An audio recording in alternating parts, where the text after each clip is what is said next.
Welcome back to another new very important video in SD Bio Life with Life Science।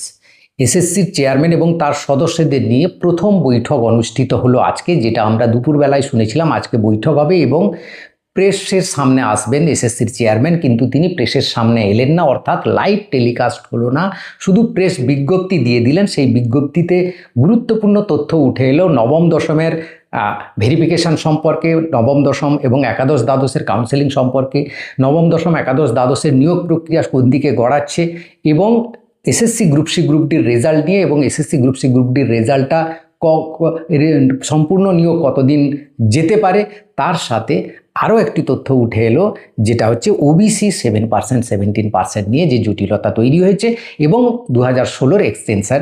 এই সমস্ত তথ্য আজকে তিনি জানালেন, সেগুলো আজকে শেয়ার করব। ভিডিওটা অত্যন্ত গুরুত্বপূর্ণ হতে চলেছে, মন দিয়ে ভালো করে শুনবেন। ভালো লাগলে লাইক করে অবশ্যই শেয়ার করে দেবেন, চ্যানেলে নতুন হলে চ্যানেলটা সাবস্ক্রাইব করে নেবেন। দেখুন, এই এসএসসি চেয়ারম্যানের যে বৈঠক অনুষ্ঠিত হলো, এখানে আরও 4 জন নতুন সদস্য যুক্ত হলো এবং প্রত্যেকেই প্রায় রামকৃষ্ণ মিশনের আসাম এবং বেলুড় মঠ বা নরেন্দ্রপুর সমস্ত রামকৃষ্ণ মিশনের সেক্রেটারিদের নিয়ে আরও 4 জনের সদস্য গঠিত হলো। এখন প্রথম কথা হচ্ছে, এসএসসি জানিয়ে দিল তারা সুপ্রিম কোর্টে যাচ্ছে। অর্থাৎ আমি যেটা আগামীকাল বা গতকাল বলছিলাম যে সুপ্রিম কোর্টে যেতেই হবে, সেটা পার্টি যাবে বা স্কুল সার্ভিস বা রাজ্য সরকারকে যেতে হবে এবং সুপ্রিম কোর্টে গিয়ে আইনজীবীদের সঙ্গে, এটা বহুদিন আগেও একবার বলেছিলাম, এই রাজ্য সরকারকে সেরকমই কিন্তু সাজেশন দেওয়া হয়েছিল হাইকোর্টের পক্ষ থেকে।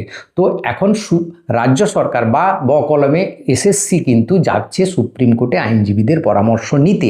তারাই পিটিশন দাখিল করবে এবং কি করতে চাইছে সেটা, যেমন তাদের বক্তব্য হচ্ছে আইনজীবীদের পরামর্শ মেনেই বা এই নিয়োগ প্রক্রিয়া এগোবে, কোনটা চলবে কোনটা বন্ধ হবে তার ডিসিশন হবে, যাতে পরবর্তীকালে কোনো জটিলতা না থাকে। সেই জন্য তারা আইনজীবীদের সঙ্গে পরামর্শ করবেন এবং খুব সম্ভবত সেন্ট্রাল গভর্নমেন্টের যে তুষার মেহতা অ্যাটর্নি জেনারেল রয়েছেন, তার সঙ্গে আলোচনা চলছে এবং সুপ্রিম কোর্টের সমস্ত লয়ার এবং বিচারপতিদের সঙ্গে আলোচনার মাধ্যমে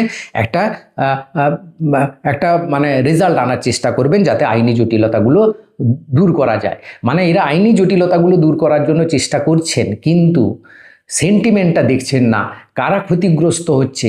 এত যুব সমাজ যারা এতদিন ধরে চাকরির অপেক্ষা ছিল, তারা একটা চান্স পেয়েছিল, সেদিকটা কিন্তু ভাববার বিষয় নেই। খালি আইনি প্যাঁচ নিয়ে তারা লড়বেন।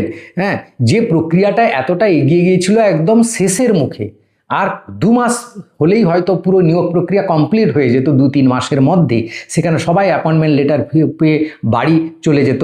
সেই অ্যাপয়েন্টমেন্ট লেটারটা বন্ধ করে দিল একটা নোটিশে, যেটা নিয়ে আমরা কয়েকদিন ধরে বেশ উদ্বিগ্ন হয়েছিলাম।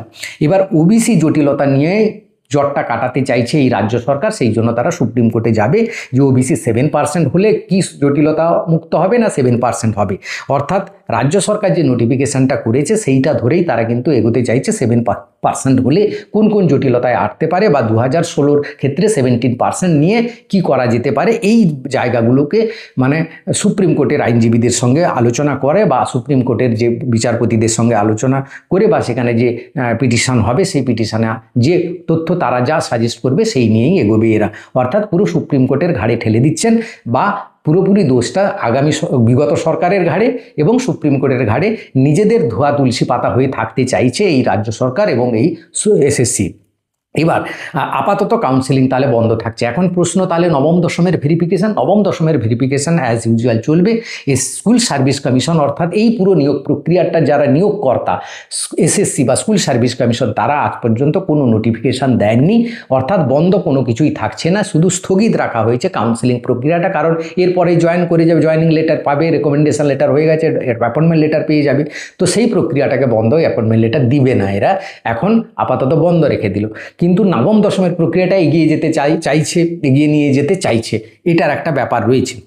আরেকটি ব্যাপার রয়েছে যে এসএসসি গ্রুপ সি গ্রুপ ডির রেজাল্ট সম্পর্কে তারা কিন্তু বললেন যে পুজোর আগেই রেজাল্ট বেরোবে, কিন্তু নিয়োগ প্রক্রিয়া কতদিন লাগবে সেটা সম্পর্কে তারা কিছু বলেননি। কারণ নিয়োগ প্রক্রিয়া এই এসএলএসসি নবম দশম একাদশ দ্বাদশের নিয়োগ প্রক্রিয়া শেষ না হলে তার নিয়োগ প্রক্রিয়া হবে না, এটা আমি বহুবার বলেছি।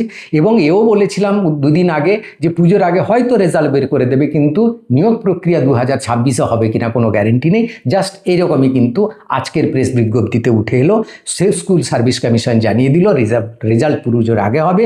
নিয়োগ প্রক্রিয়া সম্পর্কে কবে সম্পূর্ণ হবে SSC group C group D সে বিষয়ে কোনো নিশ্চিত দিলেন না। আরও তারা জানালেন আপার প্রাইমারি টেট নিয়োগের নোটিফিকেশান খুব সম্ভবত আসবে এবং সেটা নভেম্বর ডিসেম্বরের নাগাদ হতে পারে।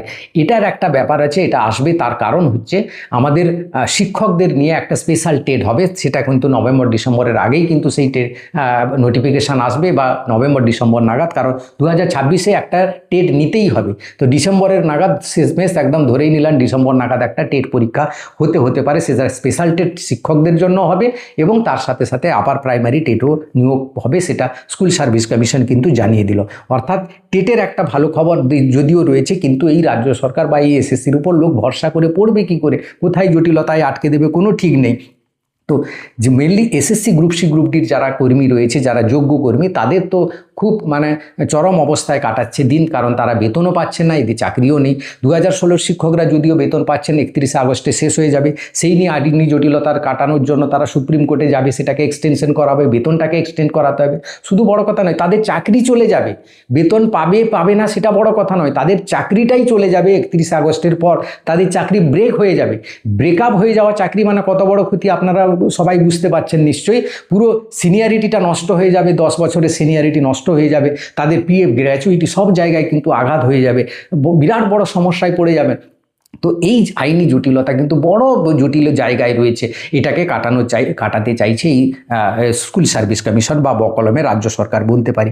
তো এইরকম কয়েকটা গুরুত্বপূর্ণ জায়গা ছিল যে জায়গাগুলো তুলে ধরলাম আজকের ভিডিওটা ভালো লাগলে সবাইকে শেয়ার করে দিও। Thank you for watching.